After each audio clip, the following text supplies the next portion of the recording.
Two Small People and a Large Rock. July 1984. They were holding hands. He was 13 and she was 12. If anyone in the gang caught sight of them, they would just die right there on the spot. They crept through the fir trees, alert to every sound and every movement, as if they were on some secret mission. In a way, they were. They were going to be together.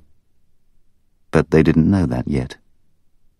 It was almost 10 o'clock at night, but there was still enough light in the sky for them to see each other's arms and legs as pale movements over the carpet of grass and earth, still holding the warmth of the day. They didn't dare look at each other's faces. If they did, something would have to be said, and there were no words. They had decided to go up to the rock. A little way along the track between the fir trees, their hands had brushed against each other's, and one of them had taken hold, and that was it. Now they were holding hands. If anything was said, something straightforward would become difficult. Andesh's skin felt as if he had been out in the sun all day. It was hot and painful all over, and he felt dizzy, as if he had sunstroke. He was afraid of tripping over a root, afraid of his hand becoming sweaty, afraid that what he was doing was out of order in some way. There were couples in the gang. Morton and Marlin were together now. Marlin had gone out with Joel for a while.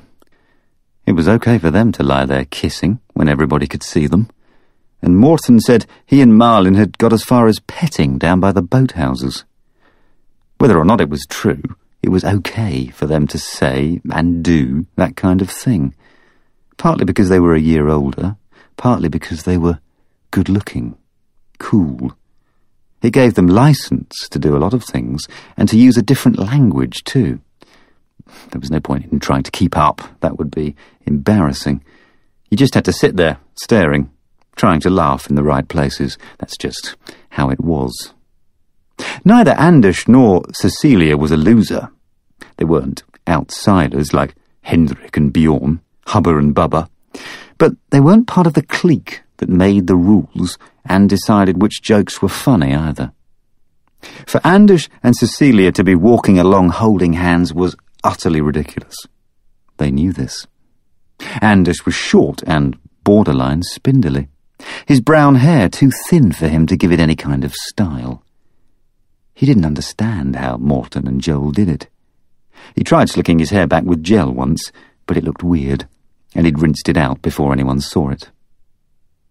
There was something flat about Cecilia. Her body was angular and her shoulders were broad, despite the fact that she was slim. Virtually no hips or breasts. Her face looked small between those broad shoulders. She had medium-length, fair hair and unusually small nose dusted with freckles. When she put her hair up in a ponytail, Anders thought she looked really pretty.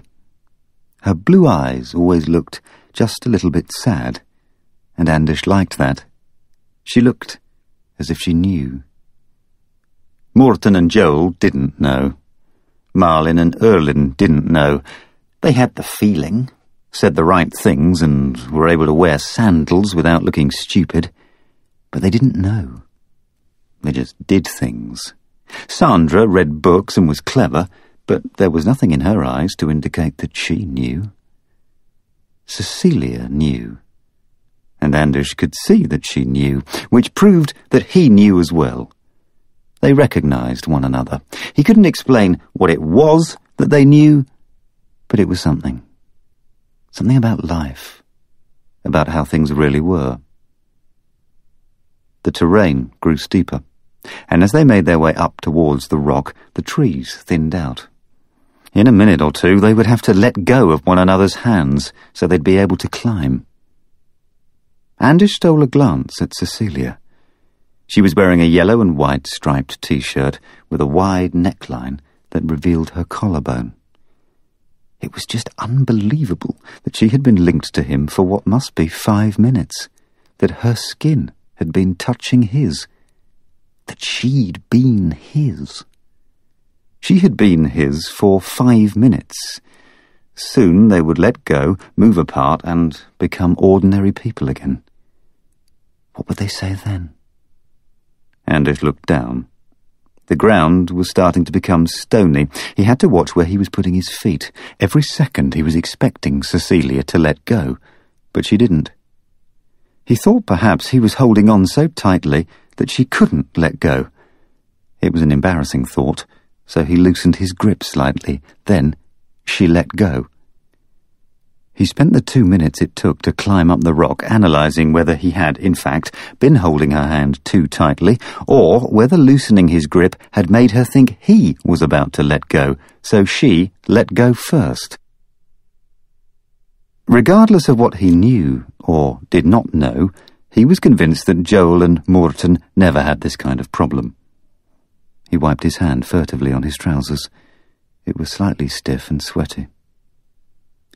When they reached the top of the rock, his head felt bigger than usual. The blood was humming in his ears, and he was sure his face was bright red.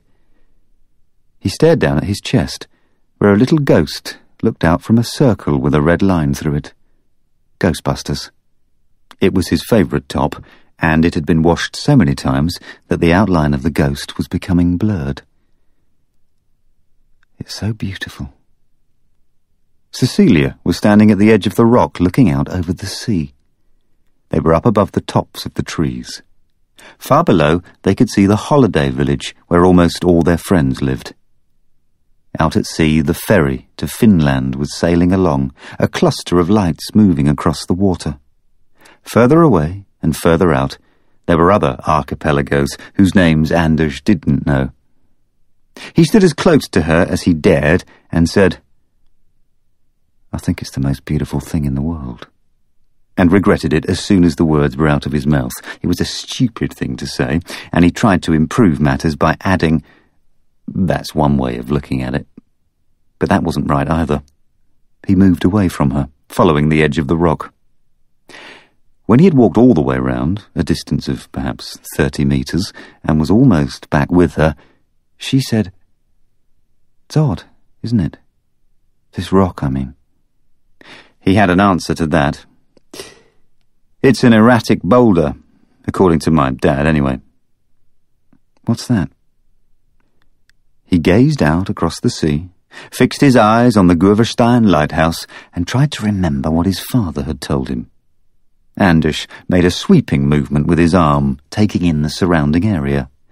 The old village, the mission, the alarm bell next to the shop.